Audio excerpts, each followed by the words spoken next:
በቤተ ክርስቲያን አውድማ ላይ ሳይታክት የዘራ በቃለ እግዚአብሔር ማረሻ የብዙዎችን ልብ የገረሰሰ የወንጌል ገበሬ ድምፁ በጉባኤያት መካከል ሲሰማ የወጣቶችን ተስፋ የሚያድስ ትምህርቶቹ ደግሞ የጠፉትን የሚመልሱ የላሉትን የሚያጠነክሩ መንፈሳዊ ጥበቦች ነበሩ።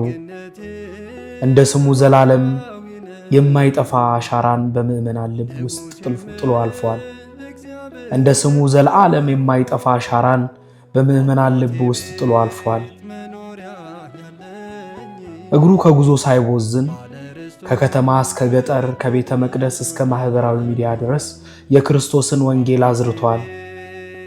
መምህር ዘላለም ወንድሙ በስጋ ቢለየንም የዘራቸው የወንጌል ፍሬዎች ግን በትውልዱ መካከል እየበቀሉ እየፈሩ ይኖራሉ። ገበሬው ዘርቶ አለፈ፣ ዘሩ ግን በልባችን በቀለ።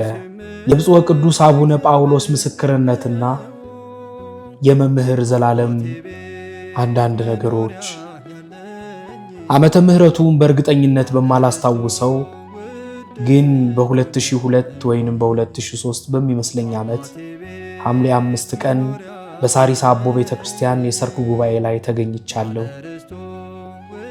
በየሳምንቱ ዕለቱን አሁንም በማላስታውሰው ዕለት መደበኛ ሳምንታዊ ጉባኤ የወቅቱ ዕውቅ መምህር በጋሻው ደሳለኝ ጉባኤ ዘርግቶ ያስተምር ነበር። መምህር ዘላለም ወንድሙ ደግሞ በመደበኛነት ወር በገባ በ5 በቋሚነት ሳሪስ አቦ ያስተምር ነበር። ታዲያ ያኔ ሐምሌ 5 ቀን በጋሻው በሚያስተምርበት ሳምንታዊ ዕለት ውሏል። ሁለቱም ተገኝተዋል። በዚህ እንዳትገረሙ የሰርክ ጸሎቱ ካለቀ በኋላ የዝማሬ አገልግሎት እየተከናወነ የኢትዮጵያ ኦርቶዶክስ ተዋሕዶ ቤተክርስቲያን 5ኛው ፓትርያርክ ብፁዕ ወቅዱስ አቡነ ጳውሎስ ብፁዓን አበውን ሊቃነ ጳጳሳትን አስከትለው መጡ። ሁሉም ቦታቸውን ከያዙ በኋላ ፕሮግራም መሪው ለአጭር ደቂቃ መጋቤ ሐዲስ በጋሻው ደሳለኝ ያስተምሩናል ብሎ መድረኩን ለበጋሻው ለቀቀ። በጋሻው ሰላምታን አቅርቦ ምንም ጊዜ አልወሰደም። ከኔ ጋር በየሳምንቱ እንገናኛለን፣ በተሻለ ጸጋ ወንድማችን መምህራችን ዘላለም ወንድሙ ያስተምሩናል ብሎ እንደ ፕሮግራሙ መሪ መምህር ዘላለምን አስተዋውቆ ወረደ።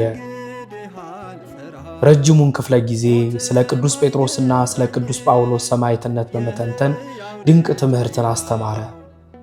ጨርሶም ከመድረክ ወረደ። ወዲያው ቅዱስ ፓትርያርኩ ሕዝቡን እንዲባርኩ በብፁዕ አቡነ ሚካኤል ተጋበዙ። ቅዱስ ፓትርያርኩ መድረክ ላይ ወጥተው ዘላለም ምን አስቀረልኝና ምን እናገራለሁ? ልጆቼ በከተማችን ቀዳሚው መምህር ትምህርቱን ሰጥቷችኋል። መስማት ብቻ አይደለም፣ በተግባር ላይ ልናውለው ይገባል። በሰላም ወደ የቤታችን ያግባል። በንግሱ እዚህ ስላልመጣሁ ልጆቻችንን እናያችሁ ብለን የመጣን ብለው አቡነ ዘበሰማያት ሰጥተው አሳረጉ። መምህር ዘላለም ወንድሙ ስለ አገልግሎቱ ከተራ ምዕመናን እስከ ፓትርያርክ ድረስ የሚታወቅለት ድንቅ ትሁት፣ ከማክበራችሁ የተነሳ የምትፈሩት ዕንቁ የተዋሕዶ መምህር ነው። ሁሌም ማለት ይቻላል ብቸኛ ወይም ሁለተኛ ተጋባዥ መምህር ስለሚሆን በተለይም የመጀመሪያው መምህር እያስተማረ ቤተክርስቲያን ቅጥር ግቢ ሲደርስ በጥግ በኩል ቀስ ብሎ ወደ ኋላ በር ወይም ወደ ወንዶች በር ሲሄድ ደርሷል ተብሎ የመጀመሪያው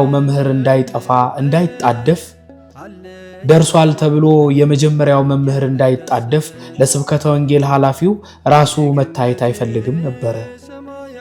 በግድ ይዘውት ወደፊት ይመጣሉ።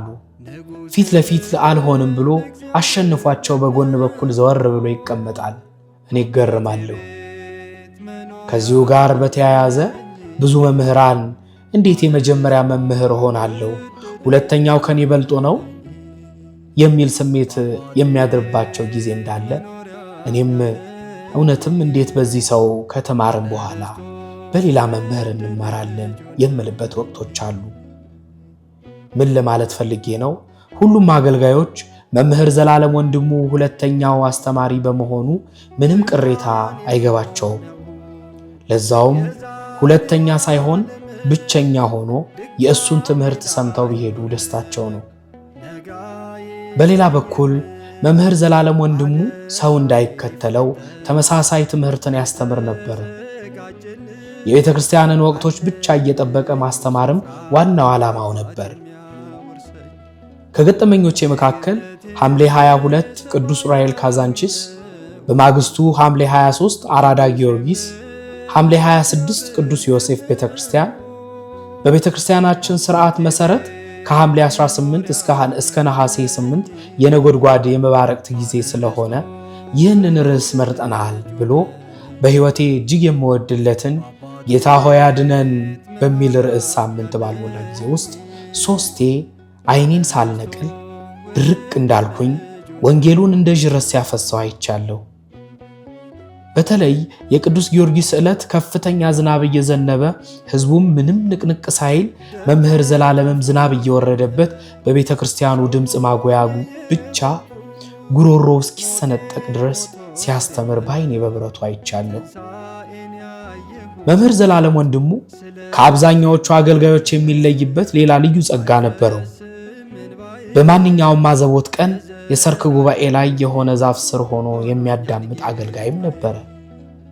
ትዝ ይለኛል የመጀመሪያ ተውውቄም ብስራተ ገብርኤል በሰንበት ትምህርት ቤቱ አዳራሽ በኩል አሁን ፓርኪንግ በሆነበት በኩል ያኔ የፊት ለፊቱ መጠለያ ስላልተሰራ አጥሩ አካባቢ ያሉ ዛፎች ጋር ተቀምጣችሁ ቀጥታ አውደ ምህረቱ ላይ ያለውን አስተማሪ ይታይ ነበረ።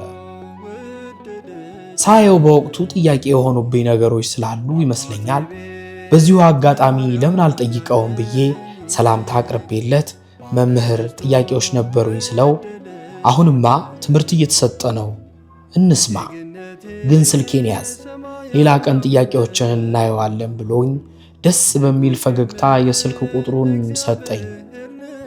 እዛው ብስራተ ገብርኤል 3-4 ለሚሆን ጊዜ ተረኛ በሆኑ የሰርክ ጉባኤ አገልጋዮች ራሳቸው በጸሎት ከፍተው ራሳቸው አስተምረው ራሳቸው በጸሎት በሚዘጉ መምህራን ሲሰጥ ቁጭ ብሎ ሲሰማ እኔም ከሩቅ ሆኜ ትምህርቱን ሳይ እሱን አይቼ ሃይሉክስ ነገር የሆነች መኪና ውስጥ ገብቶ ሲሄድ በዓይኔ ሸኝቼው አውቃለሁ። እንዲሁ ቅዱስ ቂርቆስ ቤተክርስቲያንም የሹራብ ኮፍያ ስካርፕ አድርጎ እንዳይታወቅ በሚመስል ሁኔታ ሰርክ ጉባኤ ሲማር ገጥሞኛል። ስለ መምህር ዘላለም ወንድሙ ብዙ ማለት ይቻላል። አካሄዱ ሁለመናው የወንጌል የሆነ እግዚአብሔር አምላክ ምርጥ ዕቃ አድርጎ የተጠቀመበት የተዋህዶ ዕንቁ መምህር ነበር። እጅግ የምንወድህ እጅግ የምናከብርህ ውድ መምህር ዘላለም ወንድሙ ስለ አገልግሎትህ በሕይወታችን ስለፈጠርከው መልካም በጎ ነገር ሁሉ ከልባችን እናመሰግንሃለን። ነፍስህን ከአበው ቅዱሳን ጎን ያሳርፍልን። ተጻፈ በሳህለ ብስራተ ገብርኤል ግቢ ውስጥ